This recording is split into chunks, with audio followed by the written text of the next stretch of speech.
Sans architecte, les insectes sculptent la terre avec une efficacité remarquable. Les fourmis par exemple, bâtissent des réseaux complexes, où chaque galerie remplit une fonction précise. Leur fenêtre, creusée en fonction de l'heure de la journée, maintient une température stable malgré les variations extérieures. Les termites, quant à eux, érigent des structures massives en terre, orientées et poreuses, capables de capter ou de dissiper la chaleur grâce à l'inertie thermique de leur habitat. Leur architecture, instinctive et fonctionnelle, est une réponse directe au climat local. Depuis des milliers d'années, les humains construisent avec de la terre.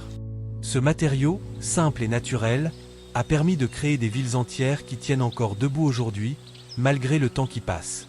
Prenez par exemple Shibam, au Yémen. On l'appelle la Manhattan du désert, parce que ses bâtiments en terre montent jusqu'à 7 étages. Au Mexique, la ville de Taos est connue pour ses maisons en adobe, un mélange de terre, d'eau et de paille, utilisé depuis des siècles. Et puis il y a Aït Ben Haddou, au Maroc, une ville fortifiée en terre qui est même classée au patrimoine mondial de l'UNESCO.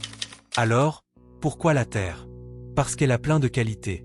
Elle garde la maison fraîche en été et chaude en hiver, elle isole bien du bruit, elle est partout autour de nous, donc facile à trouver, et surtout, elle ne pollue presque pas quand on l'utilise. Contrairement au béton ou à l'acier, elle ne rejette pas beaucoup de CO2. Avec tous ces avantages, on pourrait se demander pourquoi on ne construit pas plus souvent en terre aujourd'hui. Et si les animaux nous montraient le chemin? Au départ, l'humain faisait un peu comme les termites ou les fourmis. Il utilisait ce que la nature lui offrait pour bâtir. Comme eux, nous construisons pour vivre, nous abriter, nous protéger, guidés par notre instinct ou notre intelligence collective. Mais avec l'industrialisation, on a délaissé ces méthodes au profit de matériaux plus modernes, souvent plus polluants. Les animaux, eux, ne détruisent pas leur écosystème, ils le prolongent. Pourquoi pas nous? C'est ce qu'a tenté Mick Pierce avec l'architecture biomimétique. Mick Pierce dit « Ceci a été une tentative de concevoir un bâtiment fondé sur la métaphore d'un système vivant, davantage semblable à une termitière.